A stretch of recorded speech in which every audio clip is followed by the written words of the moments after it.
Alors, mes amis, bonjour. Je ne sais pas si vous reconnaissez le lieu. On est toujours à l'église Bon Pasteur, la paroisse où, entre autres, je suis vicaire et aussi en résidence.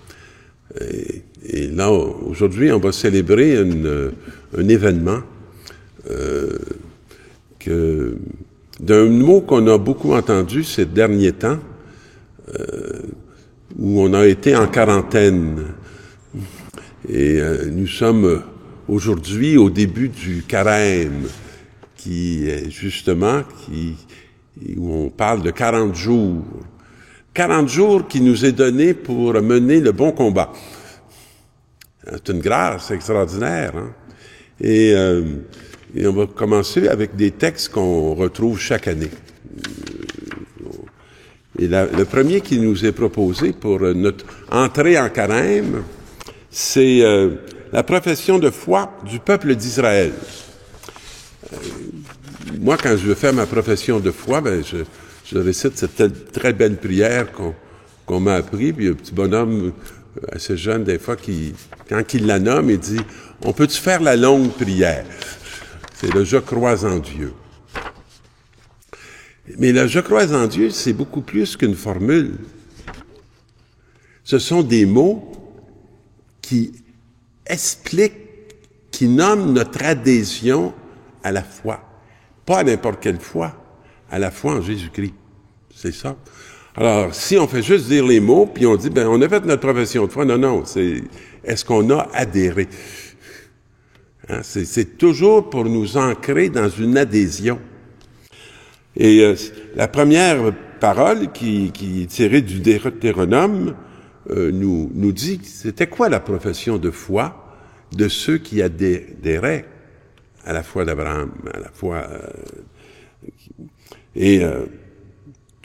on dit, tu prononceras ces paroles devant le Seigneur ton Dieu quand tu viendras offrir les prémices de tes récoltes, tu vas prononcer ces mots-là. Hein, quand le prêtre va recevoir de tes mains la corbeille, va la déposer devant l'autel du Seigneur, tu diras, mon père était un Araméen vagabond qui descendit en Égypte. Il vécut en immigré avec son petit clan. Je ne sais pas si vous voyez comment c'est très incarné. C'est pas une formule qui renvoie à une abstraction. C'est une formule qui renvoie à une histoire. Alors, c'est quoi, nous, notre histoire avec Jésus-Christ? C'est quoi, nous, notre histoire avec Dieu? Est-ce qu'on est capable de l'écrire, notre histoire? C'est là qu'il est devenu une grande nation. Alors, il était un petit clan, hein? Puis, il est devenu une grande nation, puissante et nombreuse. Alors qu'il était un itinérant. Les Égyptiens nous ont maltraités et réduits à la pauvreté, et ils nous ont imposé un dur esclavage. Vous savez, moi, ces dernières années, des fois, je regarde l'évolution qu'on vit, puis je trouve qu'on a l'air de plus en plus des esclaves. On est réduit. Hein, c'est quelque chose d'être réduit. De plus avoir sa liberté, de plus avoir sa dignité, c'est ça qu'on a vécu, nous, en Égypte. Mais l'Égypte n'est pas plus méchant que l'Amérique, là. Et là, les lois du marché nous réduisent. Puis, il y a tellement de choses qui nous réduisent. Alors, nous avons crié vers le Seigneur. C'est très différent de crier vers le Seigneur puis de se révolter. Même si dans les deux, il y a des cris. Alors, on a crié vers le Seigneur, et puis le Dieu de nos pères, puis il a entendu notre voix. Nous autres, quand on parle à Dieu, on a-tu l'impression de parler tout seul? Est-ce qu'on sait qu'on est écouté? Il a vu que nous étions pauvres, malheureux, opprimés. Et il nous a fait sortir d'Égypte par la force de sa main et la vigueur de son bras. par des actions terrifiantes, des signes et des prodiges. Alors, toute la profession de foi d'Israël et leur histoire, leur réalité, au cœur de leur monde, de leur vie, ils ont fait l'expérience de la présence de Dieu. Ils ont reconnu des signes. La deuxième lecture va être la profession de foi en Jésus-Christ. Et ça se fait chez les Romains. Une autre puissance mondiale. L'Égypte était une puissance mondiale. Et là, on est chez les Romains, qui étaient une autre puissance, plusieurs siècles après. Alors, nous lisons dans l'Écriture, la parole est près de toi, elle est dans ta bouche et dans ton cœur. Cette parole, c'est le message de la foi que nous proclamons. Si tu affirmes de ta bouche que Jésus est Seigneur, si tu crois dans ton cœur que Dieu l'a ressuscité d'entre les morts, alors tu seras sauvé. Bon, c'est pas, si tu le dis avec ta bouche, non, mais si tu le crois avec ton cœur, si tu adhères à cette réalité-là, de là va venir ton salut. Ton salut va venir de cette rencontre de Jésus qui est fait par la folie de la prédication qui nous annonce la parole.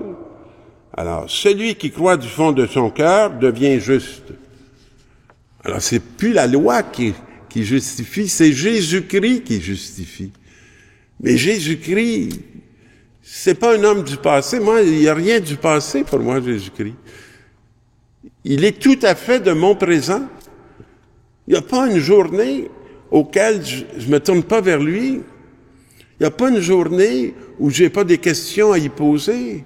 Il n'y a pas une journée où j'ai pas un cri à lui adresser pour que des impasses deviennent des chemins de vie et non pas des chemins de folie, puis d'esclavage, puis de domination, puis pour que ça soit vivant. Celui qui de sa bouche affirme sa foi parvient au salut. Alors, il faut l'affirmer en plus, mais si on n'en parle jamais, moi je me dis, si dans un souper je suis pas nourri de la parole, je sors de la table aussi affamé que quand je suis rentré.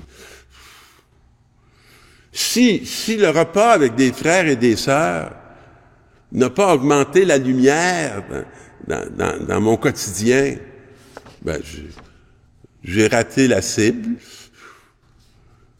Puis vous savez que le mot qui veut dire rater la cible, celui qui nous fait rater la cible, il s'appelle Satan. C'est la signification de ce mot-là, Satan. En effet, l'Écriture dit, lors du jugement, aucun de ceux qui croient en lui n'aura à le regretter.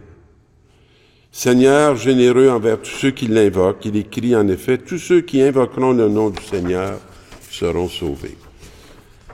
Puis, dans l'Évangile, on va avoir les tentations. Puis c'est quoi qu'il va faire, le tentateur? Il va tout mettre en œuvre pour que Jésus rate la cible. Puis il va prendre la parole, les mots de l'Écriture. Il est rusé. Il est très rusé. Puis ça arrive quand, ça, ces trois grandes tentations? Juste après le baptême de Jésus. Et moi, je suis toujours bouleversé par Jésus, rempli de l'Esprit Saint, quitta les bords du Jourdain. Il fut conduit par l'Esprit à travers le désert où pendant 40 jours, il fut mis à l'épreuve par le démon. Il n'aurait pas pu attendre un peu. Il vient d'être baptisé, plein de l'Esprit. L'Esprit le pousse au désert pour qu'il soit tenté. Puis là, il n'a rien mangé pendant 40 jours. Voyez-vous la quarantaine? Il n'a rien mangé. Fait que le démon lui dit, si tu es le Fils de Dieu, ordonne à cette pierre de devenir du pain.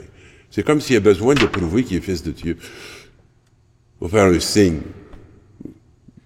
Mais un signe pour épater. Pas un signe qui s'ancre dans la réalité. Un signe qui vient nier la réalité. Puis que ça ne sera plus un lieu où il va rencontrer le Seigneur. Alors, ce n'est pas seulement de pain que l'homme doit vivre. Alors, Jésus lui répond par une autre parole. Il se plaint pas, lui, de ne pas avoir mangé. Puis, le fait qu'il n'a pas mangé, ça ne le met pas dans un état il est vulnérable, mais toujours vulnérable à son Père. Jamais au projet du malin. Alors, comble-toi, nourris-toi, oui, de la parole de Dieu. C'est pour ça qu'il a jeûné pendant 40 jours. C'est pour arriver à une fin qui lui donne un désir infini de la parole de Dieu. Puis, alors il l'emmène sur les plus hauts sommets, puis là, il lui dit une demi-vérité, moi que j'appelle. Je te donnerai tout ce pouvoir et la gloire de ces royaumes parce qu'ils m'appartiennent. Ben oui, c'est parce qu'il a ficelé beaucoup de monde dans tout ce monde-là. Là. Pour ça que ça y appartient. Mais il faut que tu te prosternes devant moi. Hein? On peut faire ça très facilement, se prosterner devant lui pour avoir ce monde en possession. Mais on ne l'aura pas, le monde en possession. On va être dominé par le monde. On va être dominé par le mal. C'est ça qu'on va avoir. Alors Jésus lui répond, « Tu ne te prosterneras devant le Seigneur ton Dieu, et c'est lui seul que tu adoreras. » Quelle sagesse à incarner. Alors il l'a conduit à Jérusalem, le pouvoir religieux. C'est là qu'on va faire face au pouvoir religieux. « Si tu es le Fils de Dieu, jette-toi en bas, car il est écrit, il donnera pour toi à ses anges l'ordre de te garder. » Alors, vivre comme si Dieu serait une protection toute épreuve. Non. Dieu n'est pas une protection toute épreuve. Dieu est une direction pour traverser toutes les épreuves. C'est pas la même chose. Et ayant ainsi épuisé toutes les formes de tentation qu'on a, nous, aussi, à récuser dans nos vies, le démon s'éloigna de Jésus jusqu'au moment favorable. Jusqu'au moment où il sera encore plus vulnérable et plus fragile, qui est évidemment l'heure de la croix. Alors c'est là qu'on va se retrouver, ça ne sera pas si long, dans notre quarantaine actuelle, spirituelle, pour nous trouver dans cette gloire qui va nous être manifestée. Bon carême!